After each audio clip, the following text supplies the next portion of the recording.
Every time you walk into the room, got me feeling crazy. Shock my heart, boom, boom.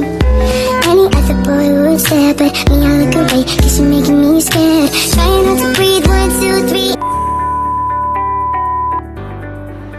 3. Assalamualaikum warahmatullahi wabarakatuh. Halo semuanya, selamat datang di pembahasan kita kali ini.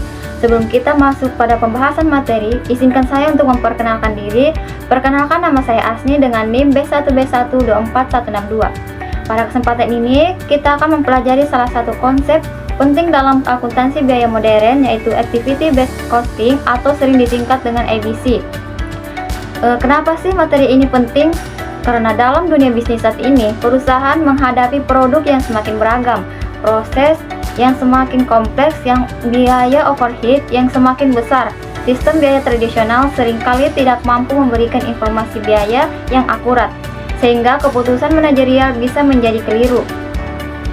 Melalui activity based costing, kita akan belajar bagaimana biaya dapat ditelusuri lebih tepat dari sumber daya yang digunakan ke aktivitas yang dilakukan, hingga akhirnya ke produk atau jasa yang dihasilkan. Baik, sebelum kita masuk pada pokok bahasan, saya akan menjelaskan apa sih tujuan pembelajaran dari manajemen activity based costing. Nah, yang pertama itu mendiskusikan pentingnya biaya per unit. Mahasiswa diharapkan mampu memahami kenapa informasi biaya per unit itu penting dalam manajemen biaya dan pengambilan keputusan. Nah, yang kedua itu mendiskusikan pendekatan perhitungan biaya berdasarkan fungsi. Mahasiswa diharapkan mampu memahami cara kerja sistem biaya tradisional atau function based costing yang menghitung biaya produk berdasarkan fungsi atau departemen sebelum membandingkan dengan sistem ABC. Nah, yang ketiga mengungkapkan penyebab pendekatan berbasis fungsi menimbulkan distorsi biaya. Mahasiswa diharapkan bisa mengetahui dan menjelaskan kenapa sistem tradisional berbasis fungsi functional based costing sering menghasilkan biaya per unit yang salah atau tidak akurat. Dan keempat, menjelaskan cara kerja sesuatu sistem perhitungan biaya berdasarkan aktivitas dalam perhitungan biaya produk. Mahasiswa diharapkan mampu memahami dan menjelaskan alur atau mekanisme kerja sistem ABC, mulai dari sumber daya, aktivitas, produk, sehingga tahu bagaimana biaya produk dihitung secara lebih akurat dibandingkan metode tradisional. Yang terakhir, menjelaskan cara mengurangi jumlah tarif aktivitas. Mahasiswa diharapkan mengerti bahwa meskipun sistem ABC akurat, terlalu banyak aktivitas dan tarif aktivitas bisa membuat sistem menjadi rumit dan mahal. Karena itu, perlu dipahami dan dipelajari cara menyederhanakan sistem ABC dengan mengurangi jumlah tarif aktivitas tanpa mengorbankan keakuratannya secara signifikan. Dalam pembahasan ini kita akan membahas yang pertama itu ada konsep dasar ABC, kedua itu ada perbedaan dengan sistem biaya tradisional, dan ketiga langkah-langkah penerapan ABC, dan yang keempat contoh sederhana penggunaannya, dan terakhir itu ada serta kelebihan dan kelemahan metode ini. Harapannya setelah mempelajari materi ini, teman-teman akan lebih memahami mengapa ABC menjadi salah satu pendekatan yang sangat berguna untuk memberikan informasi biaya yang lebih akurat bagi pengambilan keputusan manajerial.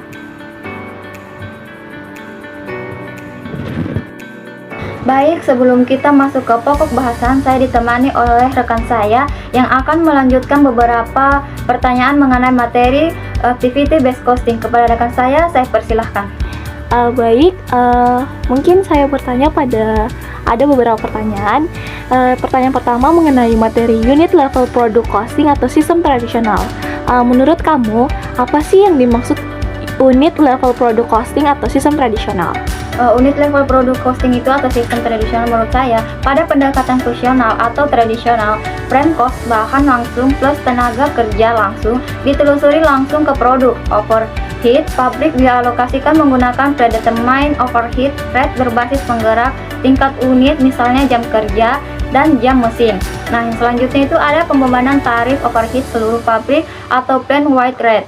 Predetermined ini overhead rate dihitung sebelum periode, yaitu the predetermined rate sama dengan estimate total overhead per estimated total activity atau driver. Nah, selanjutnya itu ada per unit overhead cost. Setelah applied overhead dihitung, overhead per unit sama dengan applied overhead ke produk atau jumlah unit produk. Langkah sederhana namun bisa menimbulkan distorsi bila basisnya tidak tepat. Yang selanjutnya itu ada under and overplate overheat. Karena rate dibuat dari estimasi jumlah overheat yang applied sering berbeda dari overheat aktual. Underplate sama dengan actual overheat lebih besar dari applied overheat.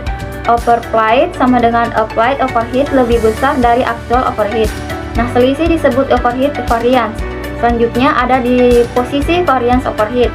Ada dua praktik umum untuk menangani variance. Yang pertama, jika tidak material, settle seluruh variance ke cost of goods sold atau COGS, praktik umum karena sederhana. Nah, yang kedua itu jika material dialokasikan rate ke work in process finishing good dan COGS berdasarkan saldo overhead applied di masing-masing akun atau mempertahankan hubungan sebab akibat. Nah, yang ketiga ada overhead application department rates atau alternatif yang lebih rinci, hitung tarif per departemen, misalnya fabrikasi pakai jam mesin, perakitan pakai jam kerja. Tahapannya ada dua langkah.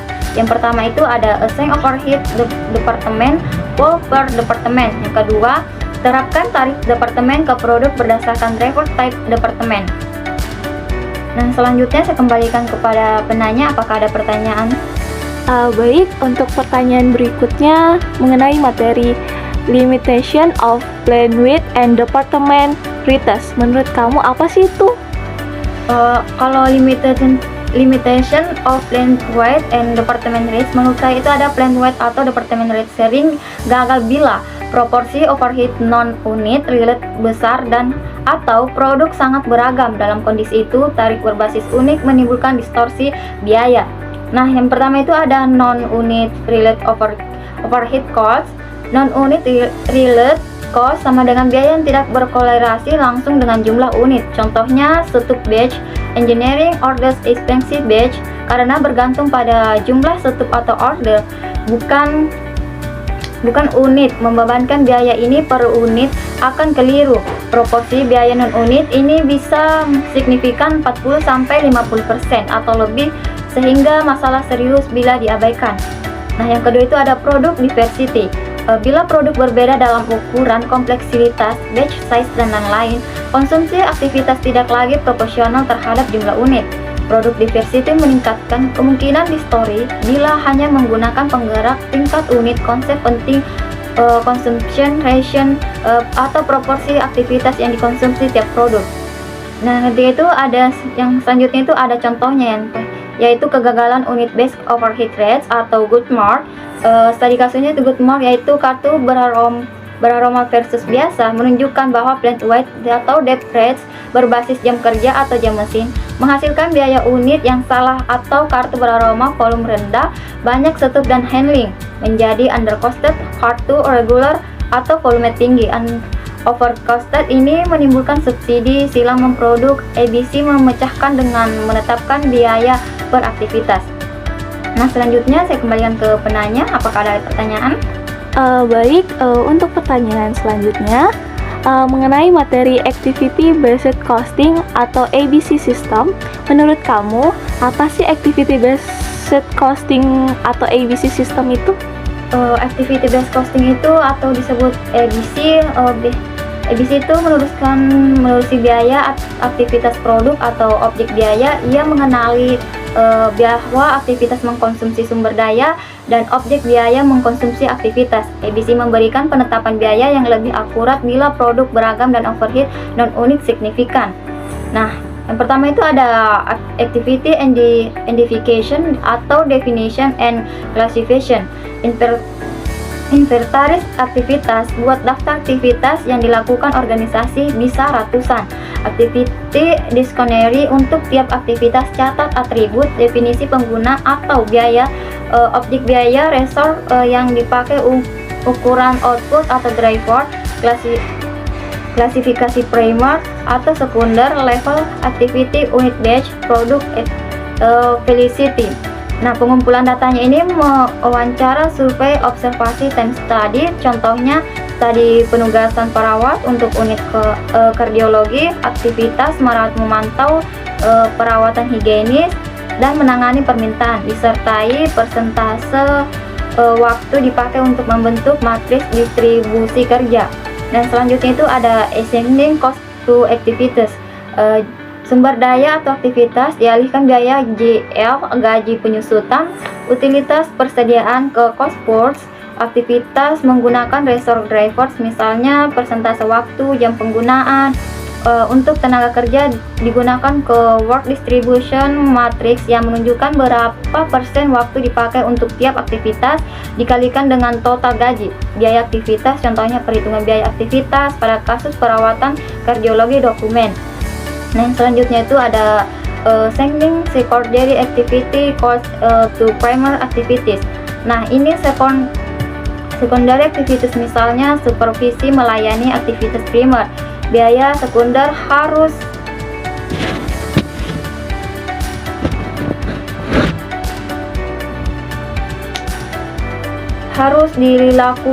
dialokasikan ke aktivitas primer berdasarkan rasio konsumsi, misalnya supervisi dialokasikan menurut proporsi waktu setiap aktivitas primer. Ini menyelesaikan tahap pertama, kalkulasi biaya aktivitas sebelum ditugaskan ke produk.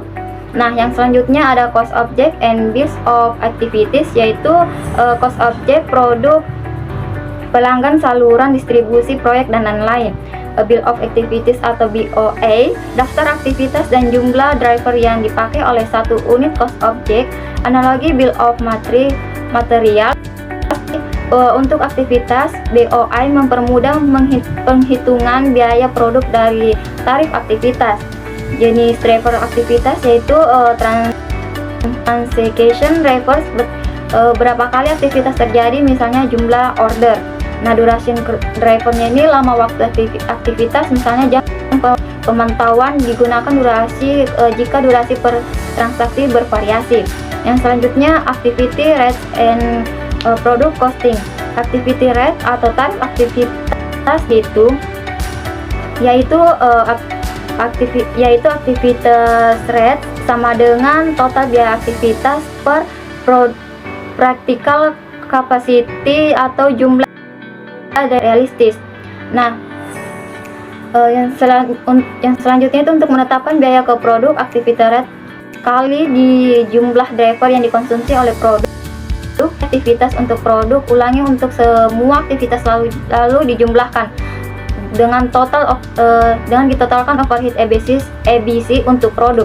Nah, selanjutnya ada classifying activities atau labeling. Kategori ini aktivitas penting untuk memilih driver yang tepat. Yang pertama itu unit level, dilakukan tiap unit, misalnya pengolahan unit. Yang kedua batch level, dilakukan tiap batch, misalnya stup inspeksi batch. Yang ketiga produk level, mendukung produk tertentu, misalnya engineering desain produk. Dan yang terakhir facility level, mendukung pabrik secara umum, misalnya keamanan dan sewa. Nah, klasifikasi membantu manajemen menemukan akar penyebab biaya dan inisiatif peningkatan value analysis. Nah, selanjutnya saya kembalikan kepada rekan saya, apakah ada pertanyaan? Baik, untuk pertanyaan berikutnya mengenai materi reducing the size and complexity of an ABC system. Menurut kamu apa yang dimaksud dengan reducing the size and complexity of an ABC system? Nah, kalau reducing the size and complexity of an ABC system itu ABC idealnya dipakai tarif untuk tiap aktivitas. Bisa jadi ratusan tarif, mahal dan sulit dipertahankan. Oleh karena itu ada dua pendekatan penyederhanaan. Yang pertama itu ada approximately relevant ABC system, yaitu prinsip Pareto, fokus pada beberapa aktivitas paling mahal, 20% aktivitas menyebabkan 80% biaya. Kumpulkan aktivitas kecil ke pool umum yang dialokasikan secara sederhana. Keuntungannya itu sederhana, biaya operasional ABC turun, tetap menangkap mayoritas biaya dengan akurat. Contohnya Essential Electronics, 4 aktivitas utama menyumbang 75% biaya, sehingga sistem 4 driver menghasilkan estimasi ABC yang terbaik. Dan selanjutnya ada equally accurate reduced ABC system, yaitu teknik matematis untuk menghasilkan sistem reduksi yang memberikan penetapan biaya sama dengan sistem penuh. Prinsip digunakan rasio konsumsi global dan bobot alokasi sehingga jumlah driver berkurang. jumlah driver minimal sama dengan jumlah produk.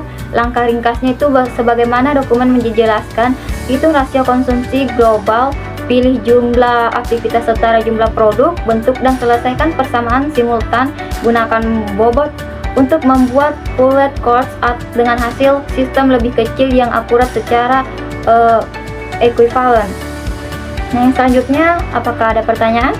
Baik, mungkin ini pertanyaan terakhir dari saya mengenai materi tentang ABC System Concave. Menurut kamu apa sih ABC System Concave itu? Kalau ABC System Concave itu yang pertama ada ABC Database. Itu database ABC biasanya relasional, tabel aktivitas, tabel pendukung dengan driver, usage, tabel sumber daya dan lain-lain. Setiap tabel itu baris estimasinya aktivitas per produk, kolom sama dengan atribut, misalnya capacity, driver type, cost. Digunakan kunci primer atau komposit untuk mengikat data. Contohnya produk ditambah driver sebagai kunci gabungan. Database memudahkan perhitungan tarif, aktivitas, dan laporan cost object. Nah, yang pertama itu, yang kedua itu ada ABC ERP System. Perbedaan tujuan ERP ini sistem operasional atau transaction real time. ABC sistem analitik untuk menetapkan biaya dan pengembalian keputusan. Namun integrasi parsial ideal. ERP ini menyediakan input jumlah order, jam mesin, data sumber daya manusia sehingga ABC lebih mudah dioperasikan. ABC memberi keluaran biaya aktivitas, rekomendasi efisiensi, kembali ke operasional. Integrasi penuh sulit karena definisi biaya dan tujuan berbeda, tetapi interfacing cermat menghasilkan sinergi.